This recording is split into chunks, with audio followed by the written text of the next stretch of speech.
కేంద్ర హోంమంత్రి అమిత్ షా కాసేపట్లో చేవెళ్ల విజయ సంకల్ప సభ స్థలికి చేరుకోనున్నారు. బీఆర్ఎస్ బీజేపీ మధ్య పొలిటికల్ వార్ నడుస్తున్న నేపథ్యంలో అమిత్ షా తెలంగాణ పర్యటన ప్రాధాన్యత సంతరించుకుంది. విజయ సంకల్ప సభ కోసం బీజేపీ భారీగా జనసమీకరణ చేసింది. అమిత్ షా ఏం మాట్లాడతారనే ఉత్కంఠ సర్వత్రా నెలకొంది. చేవెళ్ల సభలో బీజేపీ నేతలు మాట్లాడుతున్నారు. లైవ్లో చూద్దాం. ప్రతి రాష్ట్రం విషయాలు తెలుసుకుంటాడు, పని చేస్తూ ఉంటాడు. 12 గంటలకు పని, మళ్ళీ పొద్దుగాలు లేచి పనిచేస్తుంటాడు. ఇంకొక వ్యక్తి ఎప్పుడు వంటాడు, ఎక్కడ వంటాడు, ఎప్పుడు లేస్తాడు, ఏం చేస్తాడు, ఏ ఆఫీస్కి పోతాడో ఎవరికి తెలియదు. ఒక వ్యక్తి సూటిగా మాట్లాడతాడు, ప్రజల కొరకు పనిచేస్తాడు. ఇంకొక వ్యక్తి రోజొక మాట, పార్టీ పేర్లు మార్చుకొని ఓన్లీ కుటుంబ అభివృద్ధి కొరకే పనిచేస్తాడు. ఎవరది?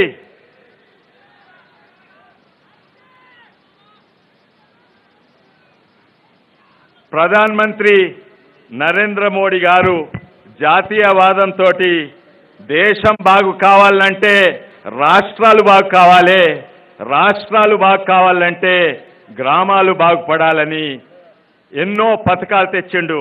గ్రామాలకు, రాష్ట్రాలకు ఎన్నో పథకాలు తెచ్చిండు. కానీ ఆ పథకాలు మనకు అందకుండా అడ్డుపడేటోడు, తెలంగాణ ప్రజలకు అందకుండా అడ్డుపడేటోడే మన ముఖ్యమంత్రి తయారైండు. నిధులొస్తే కాళేశ్వరం కుంభకోణంలకు డైవర్ట్ చేసి ఖజానా ఖాళీ చేసి కుటుంబ పాలన అభివృద్ధి అవుతుంది, కానీ ప్రజలకైతే అందుబాటు అయితే లేదు. నిధులన్నీ కాళేశ్వరం కుంభకోణంలో ముంచేసిండు, పంప్లను ముంచేసిండు.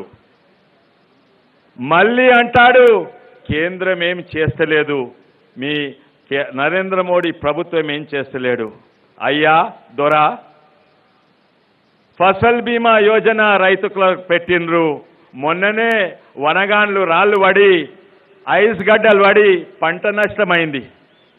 ఏమైనాయి? మీరు మీ వంతు కట్టలేదు, ఫసల్ బీమా యోజన రానియలేదు. మీ స్టేట్ రిలీఫ్ ఫండ్ నుంచి 10,000 వస్తాయన్నారు ఎకరంకు. ఏమైనాయి? అదే నరేంద్ర మోడీ గారి పథకం ఇక్కడ అమలవుతుంటే ప్రతి రైతుకి ఇక్కడ 20,000 రూపాయలు ఎకరానికి వస్తుండే. ఆయుష్మాన్ భారత్ ఉచిత వైద్యము అందరికి అందేటట్టు ప్రధానమంత్రి మోడీ గారు చేస్తున్నారు. వచ్చినాయా? రానిచ్చిండా? ఇప్పుడు మేము ఎంటవాడి ఊరూరికి పోయి ఆయుష్మాన్ భారత్లా ఇప్పుడు రిజిస్టర్ చేస్తున్నాము. ప్రధానమంత్రి ఆవాస్ యోజన కింద అన్ని రాష్ట్రాలలో ఇండ్లు లేని ప్రజలకు ఇండ్లు వస్తున్నాయి. మనకెవరికన్నా డబుల్ బెడ్రూమ్లు ఇచ్చిండ్రా? చేవెళ్ళలా, శంకరపల్లిలు ఇచ్చిండ్రా, వికారాబాద్లు ఇచ్చిండ్రా? ఎక్కడ కూడా ఇయ్యలేదు. కేంద్ర హోంమంత్రి అమిత్ షా కాసేపట్లో చేవెళ్ల విజయ సంకల్ప సభాస్థలికి చేరుకోనున్నారు. బీఆర్ఎస్ బీజేపీ మధ్య పొలిటికల్ వార్ నడుస్తున్న నేపథ్యంలో అమిత్ షా తెలంగాణ పర్యటన ప్రాధాన్యత సంతరించుకుంది. విజయ సంకల్ప సభ కోసం బీజేపీ భారీ జనసమీకరణ చేసింది. అమిత్ షా ఏం మాట్లాడతారనే ఉత్కంఠ సర్వత్రా నెలకొంది. చేవెళ్ల సభలో బీజేపీ నేతలు మాట్లాడుతున్నారు. ఇప్పుడు లైవ్ చూద్దాం. అది మన దురదృష్టము. మన తెలంగాణ బ్యాడ్ లక్ అంటే ఎవరు చెప్పు? అది కేసీరావు గారు కాదా? అది మన దురదృష్టము. ప్రధానమంత్రి మోడీ ఇంత చేస్తుంటే మన హోంశాఖ మంత్రి వారితోటి పనిచేస్తున్నారు. దేశ రక్షణ కోసము, దేశ అభివృద్ధి కోసము. తను కాశ్మీర్ విడిపోతున్న కాశ్మీర్ను ఆర్టికల్ 370 రద్దు చేసి 35A పెట్టి మళ్ళీ భారతదేశంలో కలిపిన ఘనత మన అమిత్ షా గారికి ఉంది. అదే కాక కోఆపరేటివ్ మూమెంట్ అయితేనే అందరి అభివృద్ధి అవుతుంది, రైతులది, కుల వృత్తులది అభివృద్ధి అవుతుందని కోఆపరేటివ్ మూమెంట్ కూడా అభివృద్ధి చేస్తున్నాడు మన అమిత్ షా గారు. ఈరోజు నాకు చాలా సంతోషము. ఎందుకంటే తెలంగాణలో విజయ సంకల్ప సభ మన చేవెళ్ల గడ్డ పెట్టినందుకు అందరికీ సంతోషము. ఈ సంతోషము పక్క జిల్లాలలో కూడా మేము చూస్తున్నాము. ఎందుకంటే విజయ సంకల్ప సభ ఇక్కడి నుంచి మొదలైందని. కానీ ఈరోజు ఇంకొక మంచి దినము. ఈరోజు అక్షయ తృతీయ దినము. అంటే ఈరోజు మొదలుపెట్టిన అన్ని నిరంతరంగా విజయలక్ష్మి మన తోటి ఉంటుందని మనం అనుకోవచ్చు. అందుకే నాకు నమ్మకం ఉంది, అమిత్ షా గారి మిషన్ తెలంగాణ అది సక్సెస్ అవుతుందనే నమ్మకం ఉన్నది. ధనిక రాష్ట్రం అంటారు, ధనమంతా ఎక్కడ పోయింది? కేసీరావు గారు తప్పుదారి పట్టిండ్రు. మీరు తెలంగాణ ప్రజలకు ద్రోహం చేస్తుండ్రు, మోసం చేస్తుండ్రు, చెప్పిన మాట తప్పుతున్నారు. లక్షలాది కోట్లు పెట్టి ఇరిగేషన్ ప్రాజెక్టుల సాగునీరు తెస్తామంటే ఎక్కడ పోయినాయి కేసీఆర్? ఎక్కడన్నా మన కేవీ రంగారెడ్డి జిల్లాల, మన వికారాబాద్ జిల్లాల, మన చేవెళ్ళ, తాండూర్, అటు మహేశ్వరం, కందుకూర్ల ఒక్క ఎకరానికి ఒక్క సుక్క నీళ్ళైన ఇచ్చినవా? నువ్వు మోసం చేస్తున్నావు కేసీఆర్. ఇన్ని లక్షల కోట్లు ఖర్చు పెట్టి ఎవరికన్నా వచ్చినాయా ఆ సాగునీరు ఒక్క సుక్కదన్నా? ప్రజలకు మేలు చేసే పథకాలకు అంబేద్కర్ గారి పేరు పెట్టక ఒక స్టాచ్యూ పెట్టి దళితులను మోసం చేసి దళితుల ఓట్లు అడుగుతున్నావు. అది మోసం కాదా? బాబాసాహెబ్ అంబేద్కర్ గారిని వారి గొప్పతనం గుర్తించకుండా, వారి రాజ్యాంగం పాటించకుండా నియంత పాలన, కుటుంబ పాలన తెచ్చుడు అది మోసం కాదా? నిజంగానే చూస్తుంటే నాకు అనిపిస్తుంది, డాక్టర్ బాబాసాహెబ్ అంబేద్కర్ గారిని వీరు ఒక గొప్ప వ్యక్తిగా చూస్తలేరు, ఆయన గొప్పతనం గ్రహించలేరు. ఆయనను కేవలం ఒక దళిత ఓటు బ్యాంక్ తిరిగానే చూస్తుంది, కానీ నిజంగానే ఆయన గొప్పతనము కేసీరావు గారు గ్రహించలేరు. ఏమైనా దళిత బంధు, ఏమైనా ఆ 10 లక్షలు, ఏమైనా ఆ 3 ఎకరాలు, ఇంటికో ఉద్యోగం ఏమైంది, ఆ టీఎస్పీఎస్సీ ఎగ్జామ్ ఏమైంది, ఆ నిరుద్యోగ భృతి ఏమైంది? నువ్వు మోసం చేస్తలేవా కేసీఆర్? రైతులకు ఫర్టిలైజర్ సబ్సిడీ ఏమైంది? డ్రిప్ సబ్సిడీ, సీడ్ సబ్సిడీ, ఇంకా పాలియో సబ్సిడీ ఏమైంది? ఆఖరికి నువ్వు చెప్పిన రుణమాఫీ ఏమైంది రైతులది? నువ్వు మోసం చేస్తలేవా? ఈయనంట రాయలసీమను రత్నాలసీమ చేస్తాడంట, ఆంధ్రాకు పోయి వైజాగ్ స్టీల్ ప్లాంట్ కొంటాడంట, మళ్ళా అక్కడ పంజాబ్ ఇంకా జార్ఖండ్ రైతులను కలిసి మాట్లాడి వాళ్ళ బాధలు తెలుసుకొని వానికి సహాయం చేస్తాడంట. కానీ మన వికారాబాద్, పరిగి, తాండూర్, చేవెళ్ళ రైతులకైతే కల్వటలకు అవకాశమే ఇయ్యాడు. ఇది మోసం కాదా కేసీఆర్? మేము మీతో ఉంటిమి, మీ మీద పెద్ద ఆశ పెట్టుకున్నాము. నువ్వు అప్పుడు ఏమన్నావు? కాలోజీ మాటలు మాట్లాడినావు, కాలోజీ మాటలు చెప్పినావు మాకు. బయటోడు వచ్చి మోసం చేస్తే వాణ్ణి తరిమేయాలే, మనోడు మనకు మోసం చేస్తే వాణ్ణి బొందబెట్టాలన్నావు. ఇప్పుడు చెప్పండి, ఎవరిని బొందబెట్టాలి? ఎవరిని బొందబెట్టాలి? కేసీఆర్ ప్రభుత్వాన్ని, కుటుంబ పాలనను బొందబెట్టాలి. ఆ బొందబెట్టగలిగే పార్టీ ఏది చెప్పండి? బొందబెట్టగలిగే పార్టీ కేవలము బీజేపీయే.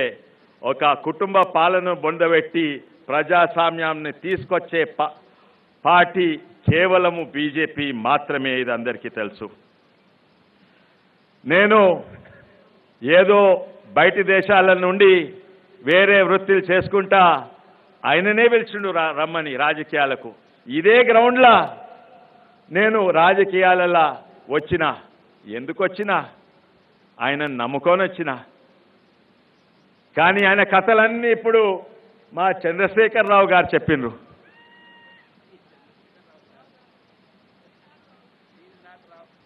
మా చంద్రశేఖర్ మాజీ మంత్రులు చెప్పిండ్రు.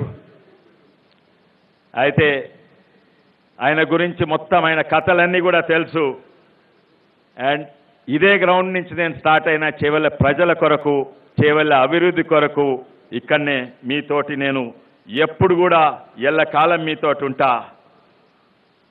మళ్ళోసారి చెప్పకముందు పెద్దలు ఎంతోమంది ఉన్నారు డయాస్ మీద. పెద్దలు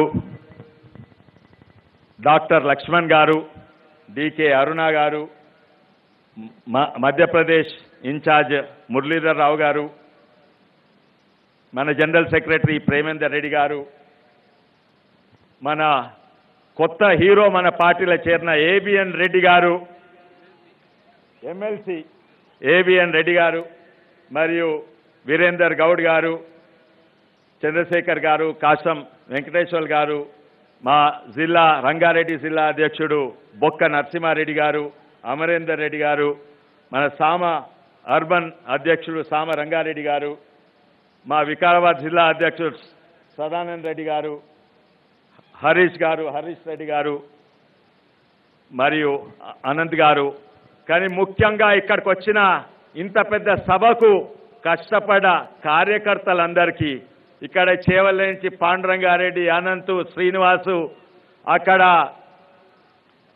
పరమేశ్వర్, కిరణ్, పరిగి నుంచి ఇక్కడ మన కంజర్ల ప్రకాష్ గారు, మరి ఎంతోమంది మండల అధ్యక్షులు, జిల్లా అధ్యక్షులు కష్టపడి ఇంత పెద్ద కార్యక్రమం చేసినందుకు మీ అందరికీ ధన్యవాదాలు. ముఖ్యంగా చేవెళ్ళ అక్కా చెల్లెళ్ళకు, అన్నాదమ్ములకు, పెద్దలకు, యువకులకు నా నమస్కారం. జై తెలంగాణ. మళ్ళోసారి భారత్ మాతాకి, భారత్ మాతాకి, భారత్ మాతాకి.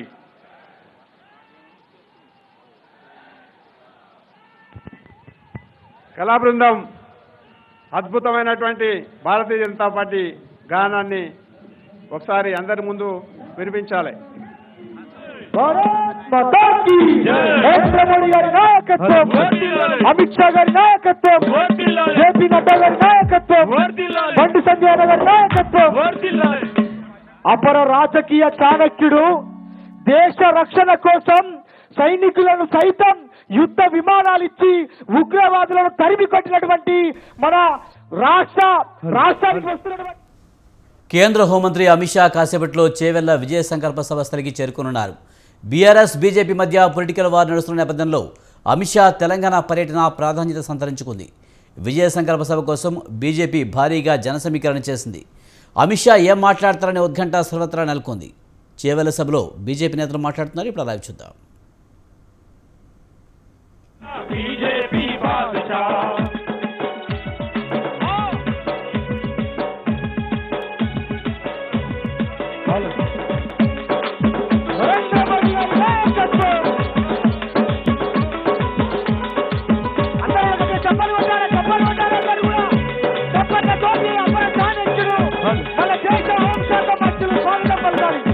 కాలం ఎంత పరీక్ష పెట్టినా కర్తవ్య దీక్షను వీడని సమరం, కర్తవ్య దీక్షను వీడని సమరం.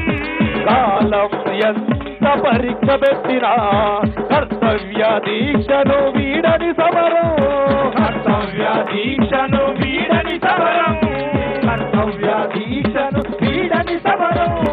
కుటుంబ పాలనను కూల్చిన యుద్ధం, తన పేరే ద్రోహులకు భీకర శబ్దం, తన పేరే ద్రోహులకు భీకర శబ్దం, తన పేరే ద్రోహులకు భీకర శబ్దం.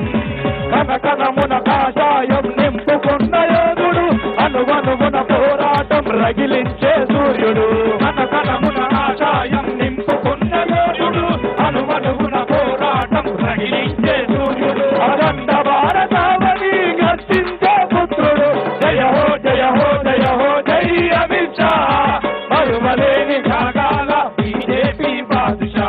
జయ హో జయ హో జయ హో జై అమిత్ షా, మరువలేని త్యాగాల బీజేపీ బాదుషా. జగజ్జేత మోదీ వారసుడా, చైత్రయాత్ర నడిపేటి నాయకుడా. జగజ్జేత మోదీ వారసుడా, చైత్రయాత్ర నడిపేటి నాయకుడా. దేశంలో బీజేపీ రాత గద్దర్లకి బాధ్యతలను కట్టబెట్టినవు గద్దర్లకి బాధ్యతలను కట్టబెట్టినవు గద్దర్లకి బాధ్యతలను కట్టబెట్టినవు కాశ్మీరం నెత్తుటి మరకను తుడిచి అయోధ్యలో రామజ్యోతి వెలిగించినవు అయోధ్యలో రామజ్యోతి వెలిగించినవు అయోధ్యలో రామజ్యోతి వెలిగించినవు తరతరాల చిక్కుముళ్ళు విప్పిన చాణక్యుడు తల్లి భరతమాత కన్నా పరదేశ భక్తుడు తరతరాల చిక్కుముళ్ళు విప్పిన చాణక్యుడు తల్లి భరతమాత కన్నా పరదేశ భక్తుడు కదురెప్పై దేశాన్ని కాపాడే సైనికుడు జయ హో జయ भारत माता की भारत माता की अमित शाह जी नायकत्व अमित शाह गारी नायकत्व अमित शाह गारी नायकत्व नरेंद्र मोदी गारी नायकत्व अमित शाह गारी नायकत्व अमित शाह जी नायकत्व अमित शाह गारी नायकत्व अमित शाह गारी नायकत्व नरेंद्र मोदी गारी नायकत्व अमित शाह गारी नायकत्व नरेंद्र मोदी गारी नायकत्व इवाళ బసవ మహారాజు గారి జయంతి సందర్భంగా వారిని పుష్పమాలతోటి వారికి గౌరవాన్ని ఆపాదించాల్సిందిగా గౌరవనీయులు అమిత్ షా గారిని కోరుతా ఉన్నా భారత్ మాతా की अमित शाह जी आगे बढ़ो अमित शाह जी आगे बढ़ो नरेंद्र मोदी गारी नायकत्व जय तेलंगाना भारत माता की अमित शाह गारी नायकत्व अमित शाह गारी नायकत्व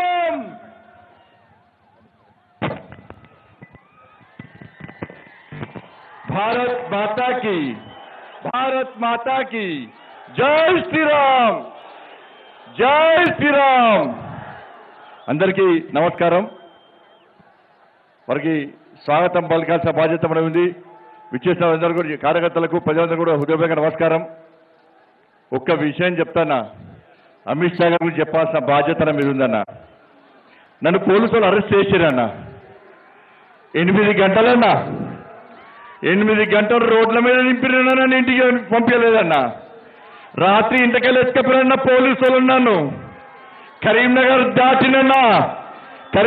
దాటినాక మా భార్య ఫోన్ చేసిందన్న ఢిల్లీ నుంచి ఫోన్ వచ్చిందని ఫోన్ చేసిందన్న నన్ను కొత్తపల్లి తీసుకుపోతున్నా సిద్దిపేట తీసుకుపోతున్నా గజ్వేల్ తీసుకుపోతున్నా భువనగిరి తీసుకుపోతున్నా యాదగిరిగుట్ట తీసుకుపోతున్నా ఏడికి తీసుకుపోతుందో అర్థం కావట్లేదన్నా కొంత దూరం పోయిన తర్వాత కానిస్టేబుల్స్ వచ్చిరన్నా అన్న టెన్షన్ అవుతుందన్నా ఏమైతుందో తెలుస్తలేదన్నా అని భయపడ్డారన్నా కానిస్టేబుల్స్ నేను చెప్పినన్నా అన్నా భయపడకన్నా ఢిల్లీ నుంచి పులి ఫోన్ చేసిందన్నా ఢిల్లీ నుంచి పులి వేట ప్రారంభించిందన్న పులి వెంటాడడం ప్రారంభించిందన్న పులి కార్యకర్తలను కాపాడే పులి ఆ పులే చేవెళ్ళ గడ్డ మీద అడుగు పెట్టిందన్నా ఆ పులికి ఒక్కసారి అందరూ లేచి కరతాళ ధ్వనిత స్వాగతం పలికిందన్నా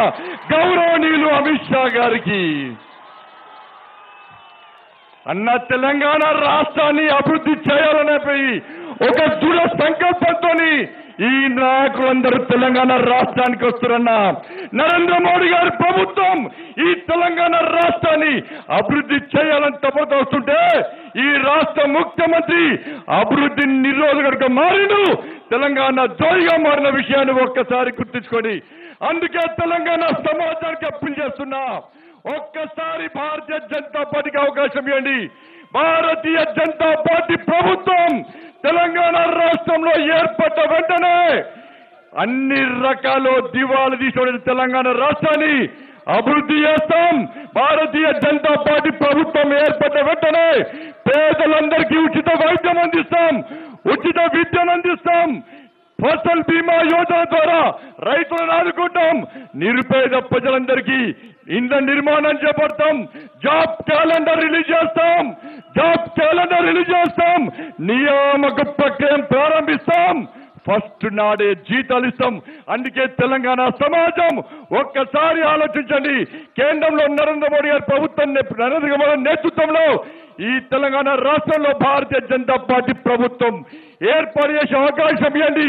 ఈ రాక్షస రాజ్యాన్ని, ఈ కుటుంబ రాజ్యాన్ని, ఈ నియంత ప్రభుత్వాన్ని కూకటి వేలతో పగిలించి ఈ తెలంగాణ రాష్ట్రంలో రామరాజ్య స్థాపన కోసం మా అమిత్ షా గారి నేతృత్వంలో ముందుకు సాగుతామని చెప్పి కలిసికట్టుగా వస్తున్నా. మమ్మల్ని ఆదరించండి, అభిమానించండి, ఆశీర్వదించాల్సిందిగా తెలంగాణ సమాజానికి మనస్ఫూర్తిగా విజ్ఞప్తి చేస్తూ జైల్లో భయపడం, పోలీస్ కేసులో భయపడం, లాఠీ దెబ్బలకు భయపడం, రామరాజ్య స్థాపించే వరకు కూడా కష్టపడి అమిత్ షా గారి నేతృత్వంలో ముందుకు సాగుతామని చెప్పి మీ అందరికీ విజ్ఞప్తి చేస్తూ ఇంత పెద్ద ఎత్తున తరలి వచ్చిన మీ అందరికీ 2 చేతులు జోడించి దండాలు అర్పిస్తూ ముగిస్తాను. భారత్ మాతాకి. అమిత్ షా గారి నాయకత్వం, నరేంద్ర మోడీ గారి నాయకత్వం. ధన్యవాదాలన్నా.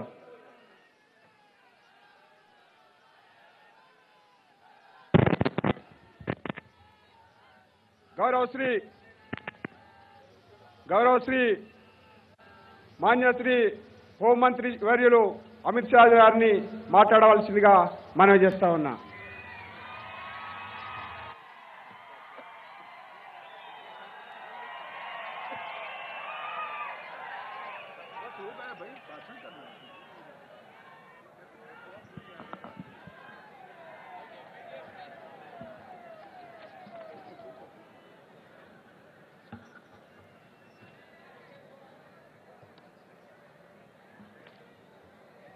मेरे साथ बोलिए, भारत माता की।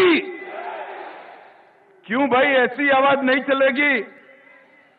चेवेल्ला वालों, इतने समय के बाद आया हूं।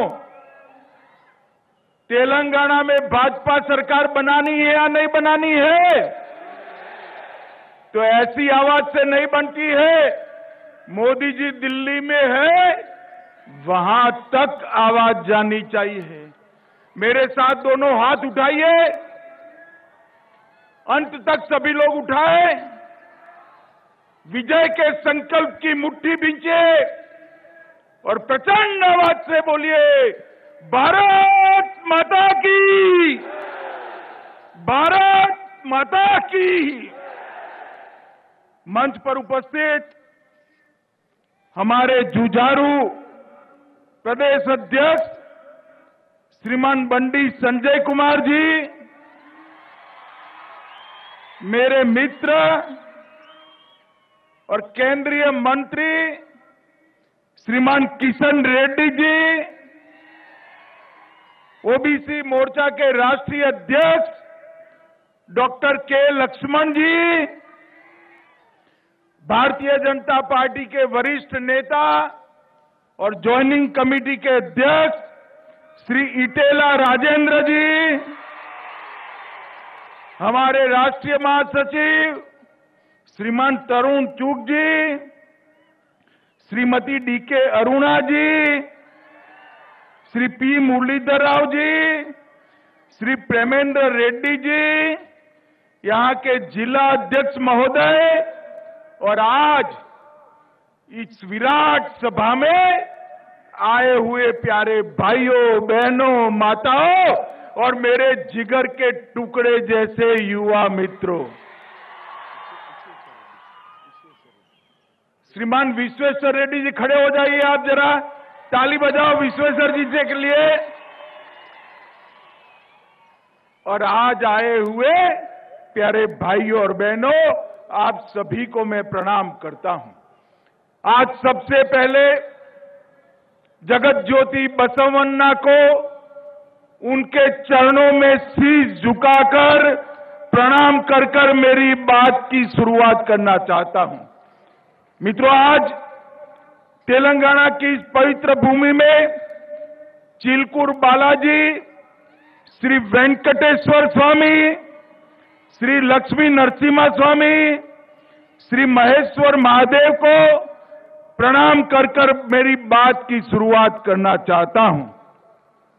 इसी धरती से आंध्र प्रदेश के पहले उप मुख्यमंत्री, स्वतंत्रता सेनानी और जागीरदारों के खिलाफ किसानों के विद्रोह की लड़ाई लड़ने वाले कोंडा वेंकट रंगा रेड्डी जी को भी प्रणाम कर कर मेरी बात की शुरुआत करना चाहता हूं। मित्रों, आज ये विशाल रैली जो दिखाई पड़ती है वो इस बात का सबूत है कि आने वाले विधानसभा चुनाव में प्रचंड बहुमत के साथ भारतीय जनता पार्टी की सरकार बनने जा रही है। यहां पर 8-9 सालों से बीआरएस का जो भ्रष्टाचारी शासन चल रहा है उसकी उल्टी गिनती शुरू हो चुकी है। बीआरएस और केसीआर, इनके विरोध में ये जन आक्रोश पूरी दुनिया देख रही है। मित्रों, तेलंगाना के ही पद्म भूषण बड़े गुलाम अली खान जी की भी आज पुण्यतिथि है। मैं इनको भी प्रणाम कर कर मेरी बात की शुरुआत करता हूं। मित्रों, अभी अभी हमारे बंडी संजय को केसीआर ने जेल में डाल दिया। उनको लगता है कि भाजपा कार्यकर्ता जेल में जाने से डरते हैं। केसीआर, कान खोलकर सुन लो, यहां एक एक कार्यकर्ता आपके अत्याचार और जुर्म सहने से डरता नहीं है। हमारी लड़ाई तब तक समाप्त नहीं होगी जब तक आपको गद्दी से नीचे नहीं उतार देते हैं। मुझे बताओ तेलंगाना वालों, बंडी संजय कुमार की अरेस्ट से आप सहमत हो क्या? जोर से बोलो, सहमत हो क्या? मैं आज पूछना चाहता हूं केसीआर को, क्या गुनाह था बंडी संजय कुमार का? एक ही गुनाह था कि उन्होंने पेपर लीकेज के खिलाफ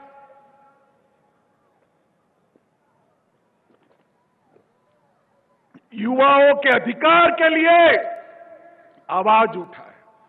आपने बंडी संजय कुमार को जेल में डाल दिया, 24 घंटे भी नहीं रख पाए। 24 घंटे में कोर्ट ने बेल देकर रिहा कर। हमारे नेता विधानसभा में एटेला राजेंद्र जी बोलने को खड़े हुए, तुरंत उनको आपने गृह के बाहर कर दिया। क्या समझते हो कि आप बोलने नहीं दोगे तो हम तेलंगाना की जनता को हमारी बात नहीं करेंगे? वहां तो विधानसभा में आपने रोक लिया। आज लाखों लाखों लोग भारतीय जनता पार्टी के समर्थन में खड़े हैं। आप कुछ नहीं कर सकते हो। माताओं, भाइयों, बहनों, यहां की पुलिस का कंप्लीट पॉलिटिसाइजेशन हो चुका है। प्रशासन का संपूर्ण राजनीतिकरण हुआ है और वेलफेयर स्कीम भी जो मोदी जी भेजते हैं नीचे तक नहीं पहुंचने देते हैं, नीचे तक नहीं पहुंचने देते। मैं तेलंगाना के गरीबों को कहना चाहता हूं कि अब वो दिन दूर नहीं है। केसीआर कितना भी कर ले, वो आपको मोदी जी से दूर नहीं कर सकता। आने वाले चुनाव के अंदर प्रचंड बहुमत के साथ भारतीय जनता पार्टी की सरकार बनने वाली है। मित्रों, राज्य में युवाओं के साथ अन्याय हो रहा है। एसएससी का पेपर लीक हो रहा है। तेलंगाना स्टेट सर्विस कमीशन के पेपर भी लीक हो रहे हैं। 55,000 से ज्यादा, अरे लाखों युवाओं का भविष्य एक केसीआर की सरकार ने बर्बाद कर दिया है। केसीआर चुनाव के मैदान में ये युवा आपका हिसाब किताब करने के लिए तैयार है। राज्य में 2 लाख से ज्यादा पद खाली पड़े हैं, 2 टर्म से भर्ती नहीं करी और अब अंत में जल्दी जल्दी में भर्ती करी है, करने का प्रयास किया है। 80,000 भर्तियों की घोषणा की, उसमें भी पेपर लीक कर युवाओं को बर्बाद करने का काम आपने किया है। मुझे बताओ, तेलंगाना के युवाओं, एक केसीआर को जिसने तेलंगाना के युवाओं का भविष्य बर्बाद किया, इसको एक क्षण भी सत्ता पर रहने का अधिकार है क्या? जोर से बोलो, है क्या? जो ठीक से एक भी परीक्षा नहीं कर सकता है, उसको सत्ता पर रहने का अधिकार नहीं। 9 साल में हजारों लाखों शिक्षकों की नियुक्ति नहीं की। टीएसपीएससी के घोटाले पर मुख्यमंत्री ने अब तक एक शब्द नहीं बोला है। केसीआर किसको बचाना चाहते हो आप में अगर हिम्मत है तो सिटिंग जज की जांच रखो, दूध का दूध पानी का पानी हो जाएगा। और अगर आप नहीं रखते हो तो ऐसे मत समझो कि बच जाओगे। भाजपा की सरकार बनने वाली है, भ्रष्टाचार करने वाले एक एक व्यक्ति को जेल की सलाखों के पीछे भारतीय जनता पार्टी डालेगी। आप इस तरह से बेरोजगार युवाओं पर लाठी चलाकर, हमारे नेताओं को जेल में डालकर जनता का मुंह चुप नहीं कर सकते हो। केसीआर, आपका और आपके परिवार का भ्रष्टाचारी शासन तेलंगाना की जनता अब जान चुकी है। बड़े पैमाने पर सरकार के फंड का दुरुपयोग हो रहा है। पोल्ट्री चारा घोटाले, इसको आप संभाल कर बैठे हो। आपके इर्द गिर्द के लोग ही इस घोटाले के मुख्य आरोपी है। मित्रों, ये बीआरएस ध्यान बटाने के लिए तेलंगाना राष्ट्र समिति से भारत राष्ट्र समिति बना, क्योंकि वो ध्यान बटाना चाहते हैं। भैया केसीआर, तेलंगाना में ही आपका काम तमाम होने वाला है, भारत की कहां बात करते हो। इन्होंने प्रधानमंत्री बनने का स्वप्न देखा है, इधर उधर घूमते हैं कि भाई प्रधानमंत्री का बात करेंगे तो मुख्यमंत्री तो बन ही जाओगे। अरे तेलंगाना की जनता सब समझती है, प्रधानमंत्री की कुर्सी खाली नहीं है। 24 में फिर से पूर्ण बहुमत के साथ नरेंद्र मोदी प्रधानमंत्री बनने जा रहे हैं। केसीआर, नरेंद्र मोदी। मुझे बताओ चेवेल्ला वालों, 24 में मोदी जी को प्रधानमंत्री बनाओगे? ऐसे नहीं, दोनों हाथ उठाकर बताओ, बनाओगे?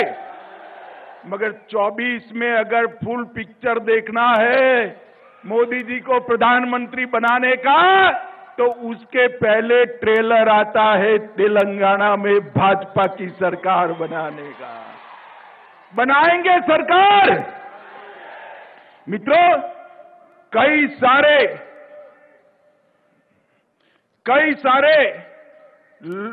प्रोजेक्टों में भ्रष्टाचार की गंगा बहाई है।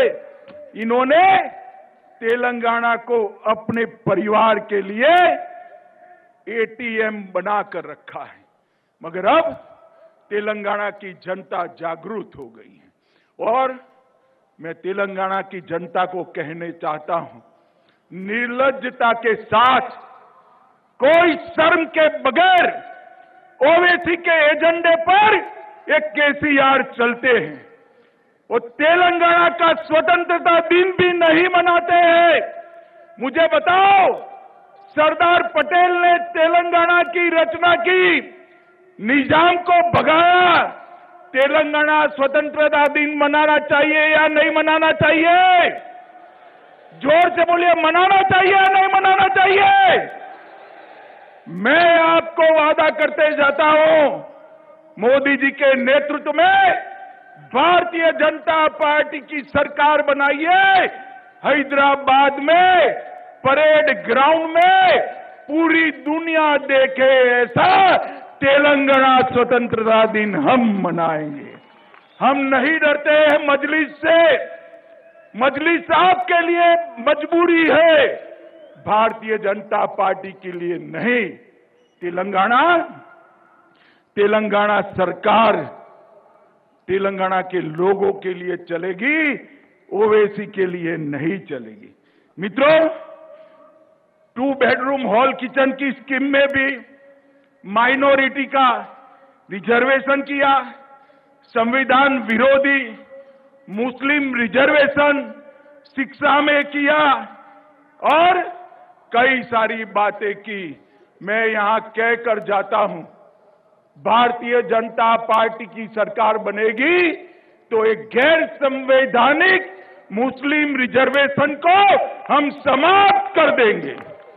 ये अधिकार तेलंगाना के एससी, एसटी और ओबीसी का है, वो अधिकार उनको मिलेगा और मुस्लिम रिजर्वेशन को हम समाप्त कर देंगे।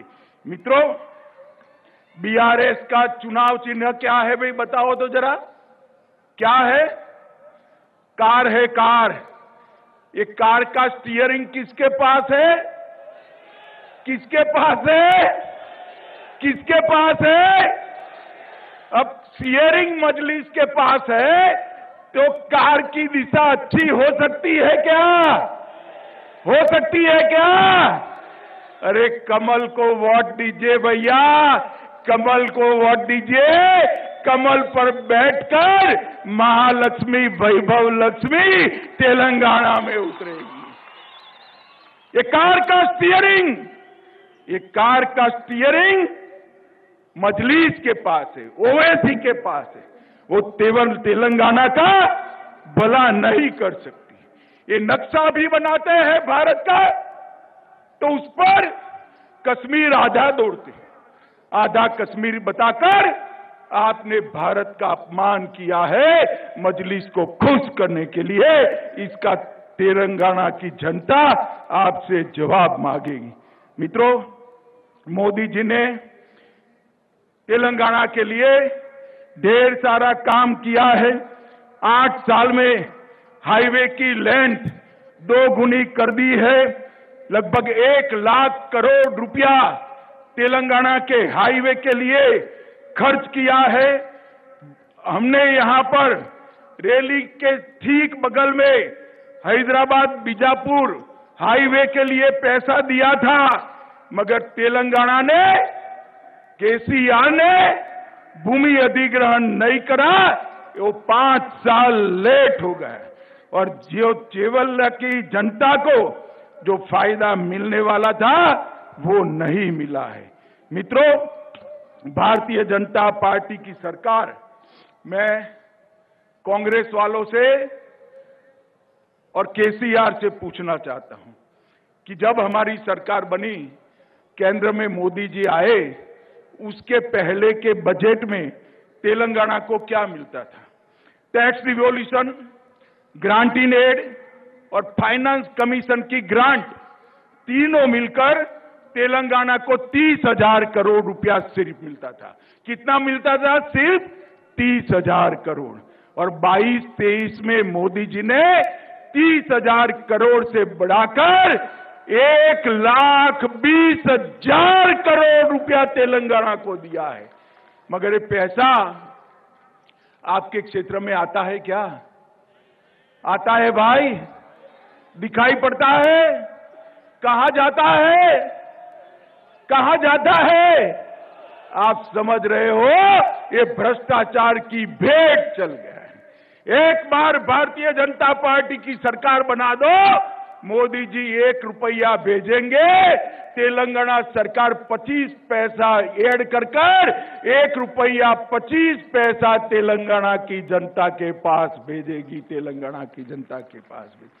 3 सालों में कैपिटल इन्वेस्टमेंट स्कीम के तहत, ग्रामीण इंफ्रास्ट्रक्चर के तहत नाबार्ड द्वारा 16,000 करोड़ रुपया दिया है।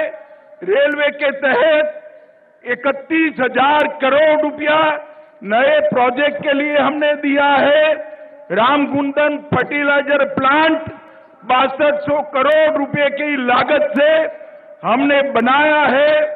Hyderabad multi modal transport system का विस्तार शंकरपल्ली से आगे बढ़ते हुए विकासाबाद तक करने का काम ये भारतीय जनता पार्टी की सरकार करी है। बोलारम, मेडचल और फलकनुमा उम्दा नगर के बीच एमएमटीएस के दूसरे चरण का शुभारंभ हो चुका है।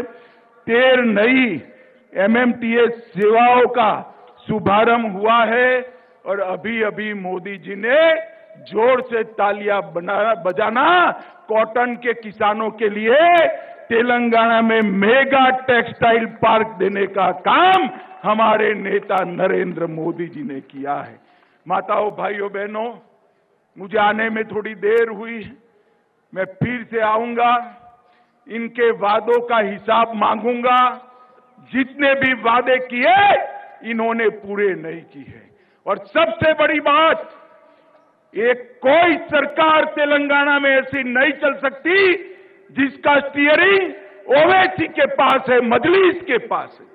हम यहां पर एक ऐसी सरकार बनाएंगे जो देश के विकास को, तेलंगाना के विकास को, आपके विकास को समर्पित हो। और मित्रों, मैं एक बार फिर से कहना चाहता हूं केसीआर को कि आप हमारे कार्यकर्ताओं को जेल में डालोगे, पुलिस से लाठियां पिटवाओगे, मगर भारतीय जनता पार्टी का कार्यकर्ता डरने वाला नहीं है। केसीआर, हम तो पैदा ही विरोध पक्ष में हुए हैं, हम आपसे नहीं डरते हैं। ये जुर्म करना बंद करो, जितना समय बचा है उतना समय जनता का भला करो। ये पेपर लीक की जांच हाई कोर्ट के सिटिंग जज से कराइए और युवाओं के अधिकार को सुरक्षित करिए, वरना हम आने के बाद जब जांच कराएंगे, जिन्होंने भी युवाओं के भविष्य के साथ खिलवाड़ किया है, चुन चुन कर उनको जेल की सलाखों के पीछे डालने का काम ये भारतीय जनता पार्टी करेगी। मुझे बताओ चिवेल्ला वालों, भारतीय जनता पार्टी की सरकार बनानी है क्या? जोर से बोलो, बनानी है? पूर्ण बहुमत की भाजपा सरकार बनाओगे? मोदी जी को 24 में फिर से प्रधानमंत्री बनाओगे?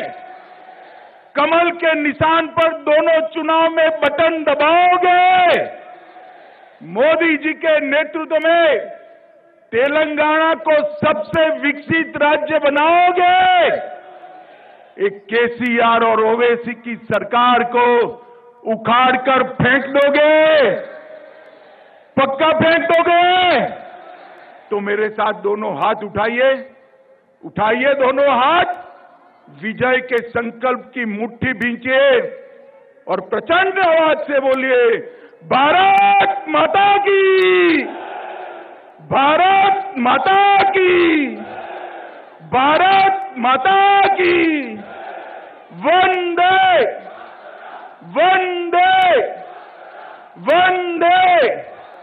आप सभी का बहुत बहुत धन्यवाद। वंदे मातरम।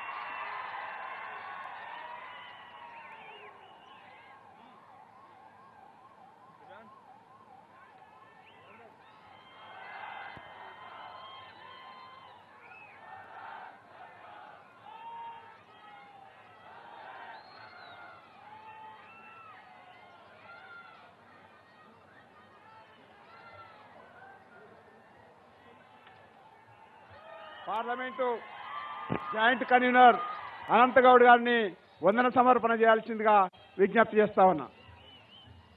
ఈరోజు చేవెళ్ల పార్లమెంటులో ఈ తెలంగాణ రాష్ట్రంలో మొట్టమొదటి బహిరంగ సభ. ఈ బహిరంగ సభకు ఇప్పుడు మన అమిత్ షా గారు సర్దార్ వల్లభాయ్ పటేల్.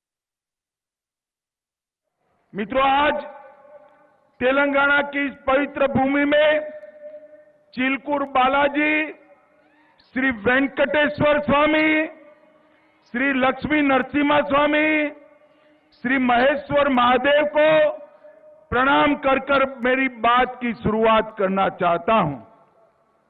इसी धरती से आंध्र प्रदेश के पहले उप मुख्यमंत्री, स्वतंत्रता सेनानी और जागीरदारों के खिलाफ किसानों के विद्रोह की लड़ाई लड़ने वाले कोंडा वेंकट रंगा रेड्डी जी को भी प्रणाम कर कर मेरी बात की शुरुआत करना चाहता हूं. मित्रों, आज ये विशाल रैली जो दिखाई पड़ती है वो इस बात का सबूत है कि आने वाले विधानसभा चुनाव में प्रचंड बहुमत के साथ भारतीय जनता पार्टी की सरकार बनने जा रही है. बंडी संजय कुमार की अरेस्ट से आप सहमत हो क्या? जोर से बोलो, सहमत हो क्या? मैं आज पूछना चाहता हूं केसीआर को, क्या गुनाह था बंडी संजय कुमार का? एक ही गुनाह था कि उन्होंने पेपर लीकेज के खिलाफ युवाओं के अधिकार के लिए आवाज उठाई. आपने बंडी संजय कुमार को जेल में डाला.